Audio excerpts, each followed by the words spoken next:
حضرت کے پاس ایک شخص آیا, اس نے کہا, وہ پٹھان تھے, ہمارے حضرت سے بیعت ہوئے. انہوں نے کہا کہ مجھے اپنی بیوی پہ چھوٹی چھوٹی باتوں پہ غصہ آتا ہے تو میں اس کو مارتا ہوں, بعد میں مجھے ندامت ہوتی ہے کہ یہ کیا ہو رہا ہے. بولو بھائی, غلط ہو رہا ہے.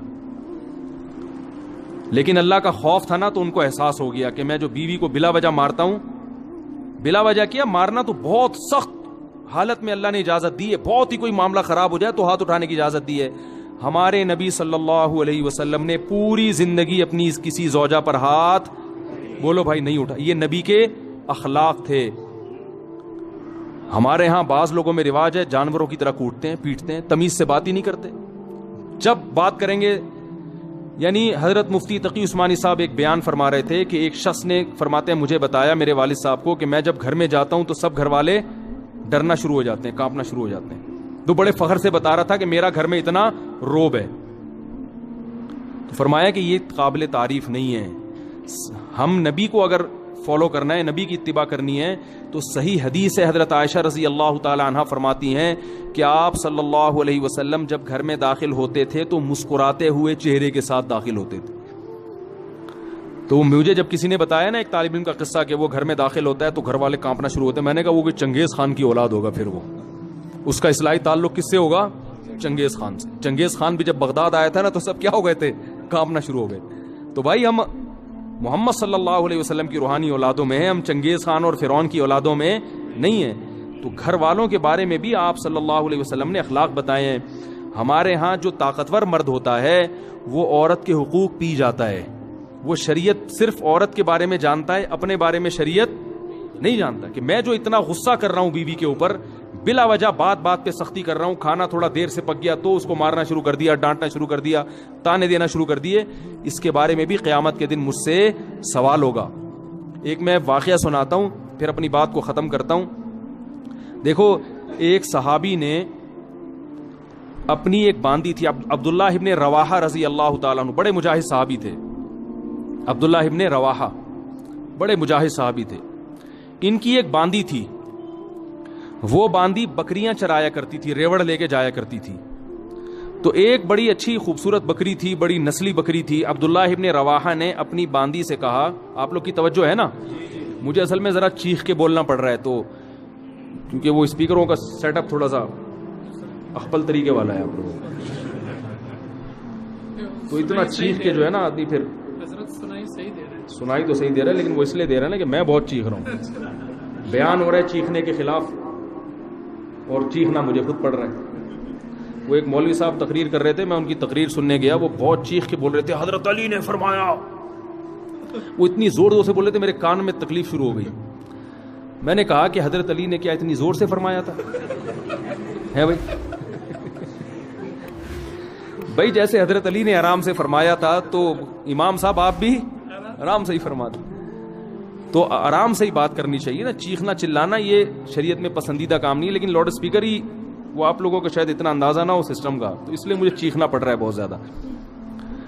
تو میں واقعہ سنا رہا تھا کہ بھائی دیکھو, ہمیں اپنے اخلاق بھی عورتوں کے ساتھ, جو گھروں میں خواتین ہیں نا, اس میں چنگیز خان بننے کی اجازت. میں آپ کو ایک بات بتاؤں, اگر ناراض نہ ہو, کراچی اور پنجاب میں مردوں کی شکایتیں آتی ہیں کہ بیویاں ظلم کرتی ہیں, اور بلوچستان اور کوئٹہ اور کے پی کے سے خواتین کی شکایتیں آتی ہیں کہ مرد ظلم کرتے ہیں. ہو سکتا ہے یہ غلط ہو, رپورٹ غلط ہو, لیکن کچھ تو حقیقت ہوگی نا اس میں, کیونکہ یہاں مردوں کی حکومت ہے اور اللہ کا بڑا فضل ہے, اس پہ اللہ کا شکر ادا کرنا چاہیے. لیکن مرد کے جہاں روب ہوگا تو مرد اس روب سے ناجائز فائدہ اٹھانا شروع کر دیتا, ناجائز فائدہ اٹھانا شروع. تو حضرت حکیم الامہ مولانا شرف علی تھانوی رحمہ اللہ تعالی نے لکھا ہے کہ مسلمان عورت کی یہ سب سے بڑی خوبی ہے کہ وہ جب اس کی شادی ہوتی ہے تو اپنے مرد کے علاوہ اس کی توجہ کسی اور کی طرف نہیں ہوتی. فرمائیے اتنی بڑی خوبی ہے کہ اس خوبی کے ہوتے ہوئے بیوی کی ہر خامی کو برداشت کر لو کہ یہ تمہاری ہے. جن لوگوں نے باہر ملکوں میں سفر کیا ہے نا, وہ یہ جانتے ہیں کہ وہاں عورت میں ہر خوبی ہے, مگر اس کے بارے میں یہ بھروسہ نہیں ہوتا کہ یہ صرف میری ہے یا میرے علاوہ اس کی کسی اور کی طرف بھی رغبت ہے. یہ بہت بڑا عیب ہے. تو مسلمان عورت میں اب تک الحمدللہ خیر غالب ہے, وفا کرتی ہے اپنے شوہر کے ساتھ. شوہر کو فالج ہو جائے علاج کرے گی اس کا, بھاگے گی نہیں وہاں سے. باقی آپ ذرا جائیں نا دنیا میں سفر کریں تو میاں جب تک کما رہا ہے, صحت اچھی ہے تو میاں ہے, ذرا سا مسئلہ خراب ہوا عدالت سے طلاق لی اور کسی اور سے شادی کر لی. ہمارے ہاں خاندانوں میں جب نکاح ہوتا ہے تو زندگی بھر کے لیے ہوتا ہے, جب تک کوئی بہت سخت مشکل نہ ہو طلاق کی طرف نہیں جاتے. تو یہ بہت بڑی خوبی ہے. تو کے پی کے سے اور بلوچستان سے جو شکایتیں آتی ہیں اس میں مردوں کی سختی کی شکایتیں آتی ہیں کہ مرد عورتوں پہ بولو بھائی ہاتھ اٹھاتے ہیں, چھوٹی چھوٹی باتوں پہ مارتے ہیں, تانے دیتے ہیں. آپ لوگ کے علاوہ کی بات کر رہا ہوں, آپ لوگ ناراض نہ ہو. آپ لوگ کے علاوہ جتنے مرد ہیں جو میرا بیان نہیں سن رہے ان کی بات کر رہا ہوں کہ وہ بیویوں کو مارتے پیٹتے بھی ہیں, بلا وجہ چھوٹی چھوٹی باتوں پہ ڈانٹتے بھی ہیں. اور معذرت کے ساتھ اس میں دیندار اور بے دین سب برابر ہیں. وہ سمجھتے ہیں ہماری غیرت, ہم نے اب بیوی کو جو ہے نا ایسا دبا کے رکھا ہوا ہے, صحیح ہے نا, جب چاہے تھپڑ مار دیں کچھ نہیں کر سکتی. تو یہ غیرت نہیں ہے, یہ بد اخلاقی ہے. سب سے زیادہ روب محمد صلی اللہ علیہ وسلم کا تھا گھر میں, اور سب سے بڑا حق کس کا تھا؟ محمد صلی اللہ علیہ وسلم کا.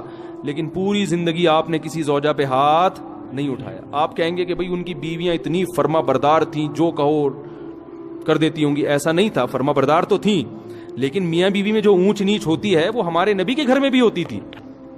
صحیح حدیث میں ہے کہ ایک مرتبہ آپ صلی اللہ علیہ وسلم اپنی بیویوں سے ناراض ہو کے 1 مہینے کے لیے گھر سے باہر چلے گئے.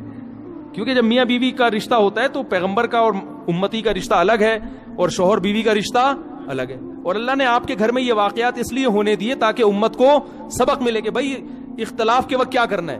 تو کتنا پریشان ہوئے ہوں گے کہ 1 مہینے کے لیے گھر سے غائب ہو گئے.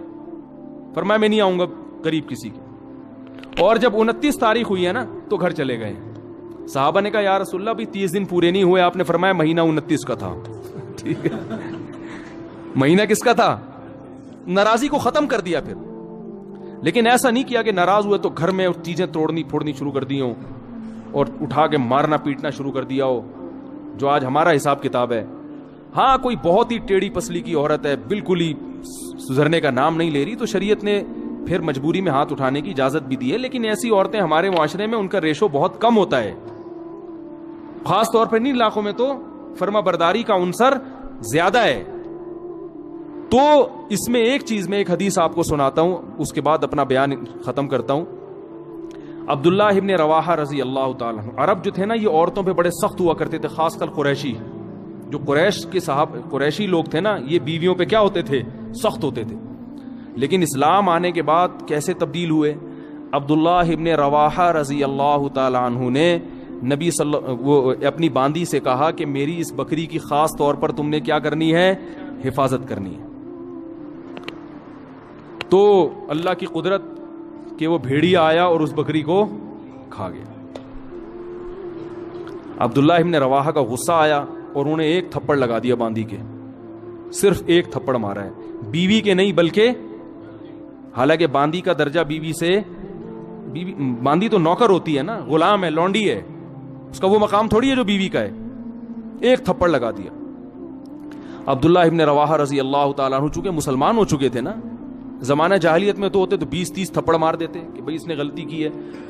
ہم ہوتے ہم کیا کہتے ہیں یار بھیڑیے نے کھانا تھا تو اسی بکری کو کھانا تھا ہے بھائی, اور بکریاں نظر نہیں آئیں, اس کا مطلب تمہارے بھیڑیے کے ساتھ کیا ہیں؟ تعلقات ہیں. ٹھیک ہے, تم نے مخبری کی ہے بھیڑیے کو, اسی کو کھاؤ آ کے. 10 باتیں سوچتے اور منفی ذہن چلتا. عبداللہ ابن رواحہ نے غصے میں 1 تھپڑ لگایا, مگر ندامت ہوئی. کیوں؟ اسلام لا چکے ہیں, ان کو پتا ہے کہ ایک ایک عمل کا قیامت کے دن جواب بولو بھائی دینا پڑے گا.